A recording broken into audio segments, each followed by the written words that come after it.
Hi, I am Shivangi Desai. I am a parenting coach. और आप जो अभी तक डिजाइनर केक्स या बहुत सारी सरप्राइज पार्टीज, खिलौने, तोहफे सब देते थे ना, उसका एक बहुत बड़ा साइड इफेक्ट आता है और वो एक रिसीविंग मोड में आ जाता है। यानी कि कहीं ना कहीं हम उसे पाना सिखा रहे हैं। जैसे ही बर्थडे आती है ना, उसका पहला थॉट जो है वो यही आता है, इस बर्थडे पे मुझे क्या मिलेगा, कौन सा नया गिफ्ट मिलेगा, कौन सी नई केक मिलेगी। कहीं ना कहीं वो एक्सपेक्ट करना शुरू कर देता है। 7 नुकसान होते हैं जब वो बच्चा रिसीविंग मोड में आ जाता है। सबसे पहला, जैसे मैंने कहा, एक्सपेक्टेशन बढ़ जाती है। अगर पहले साल पे उसे 5,000 की पार्टी दी, 5 साल पे उसे 25,000 की पार्टी दी, 10 साल पे 50,000 की, तो ऑब्वियसली जब 15 साल का होगा तो 1 लाख की पार्टी तो मांगेगा ही मांगेगा। या 1 साल की उम्र पे उसके लिए खिलौने दिए, 5 साल की उम्र पे उसके लिए हॉट व्हील्स दिया या बारबी डॉल दिया, तो 15-20 साल पे वो आईफोन का एक्सपेक्टेशन तो करेगा। कहीं ना कहीं हम उसे सिखा रहे हैं कि कैसे एक्सपेक्टेशंस को बढ़ाना। दूसरा, जिद करना वो शुरू कर देगा कि मुझे ये चाहिए, वो चाहिए। गुस्सा करना शुरू कर देगा जब उसके एक्सपेक्टेशन के मुताबिक चीजें नहीं होती, या अपसेट होना शुरू हो जाएगा। या उसके साथ साथ 2 डी ऐसे हैं जो डेंजरस है उसके लिए, और वो है डिमांडिंग। वो डिमांड करना शुरू कर देता है कि मम्मी मुझे तो बारबी डॉल ही चाहिए, मम्मी मुझे तो ये वाला साइकिल ही चाहिए। या वो डिपेंडेंट रहता है उसकी खुशी के लिए दूसरों के ऊपर। जिस दिन उसे ज्यादा विशेस नहीं आते हैं या तोहफे नहीं आते, उस दिन वो थोड़ा सा परेशान हो जाता है। या उसी के साथ साथ जो सबसे बड़ा नुकसान होता है ना, वो सेल्फिश बनना शुरू कर देता है। उसको यही लगता है कि मुझे क्या मिलेगा, उसका पूरा फोकस उसके ऊपर ही रहता है। और उसी की वजह से वो जब बड़ा होता है ना, तब जो 2 भाइयों के बीच में प्रॉपर्टीज के लिए झगड़े हो या कोई भी बात के झगड़े हो, या तेरा या मेरा वो जो माइंडसेट आ जाता है, वो शायद इसी का नतीजा हो जाता है।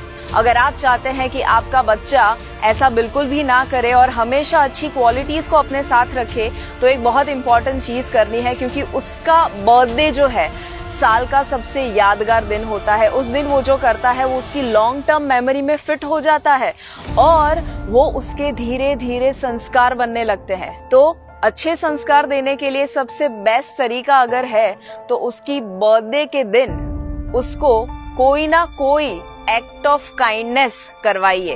एक्ट ऑफ काइंडनेस का मतलब क्या होता है? उसका मतलब है आप किसी ना किसी को जब मदद करते हैं, किसी की सेवा करते हैं। यानी कि अगर मैं खुद का एग्जाम्पल दूं, मैं जब छोटी थी तब मेरे मम्मी पापा मुझे हमेशा हर बर्थडे के दिन ऐसी जगह पर लेकर जाते जहां पर मेरे हाथ से कुछ ना कुछ डोनेट करवाते। वो हो सकता कोई ब्लाइंड स्कूल या डेफ एंड डम्ब स्कूल या ऑर्फनेज यानी कि अनाथ आश्रम, वृद्धाश्रम, गरीब बच्चों के वहां लेकर जाते और मेरे हाथ से स्टेशनरी या तो कोई चॉकलेट्स हो सकता है, खाना हो सकता है, ऐसा कुछ ना कुछ डिस्ट्रीब्यूट करवाते।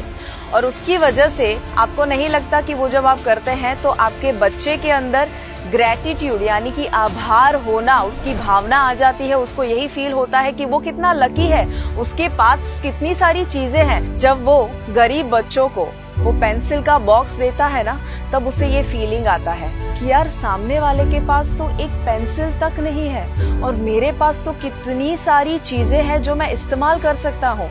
तो उसे यही फीलिंग आता है कि वो ब्लेस्ड है।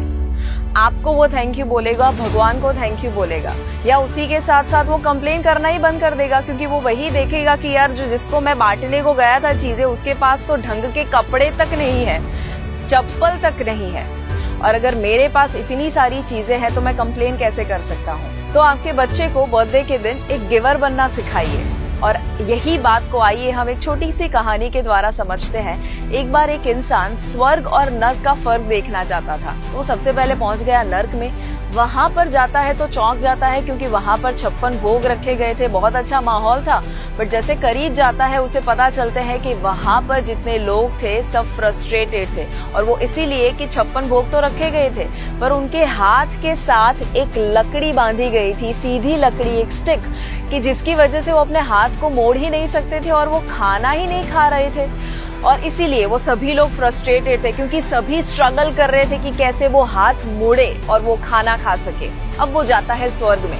स्वर्ग में भी उसे सेम माहौल दिखता है, 56 भोग रखे गए हैं। तो वहाँ पर करीब जाता है, देखता है कि उनके हाथ के साथ भी एक लकड़ी बंधी हुई थी, बट फिर भी वो सभी लोग खुश थे। कैसे?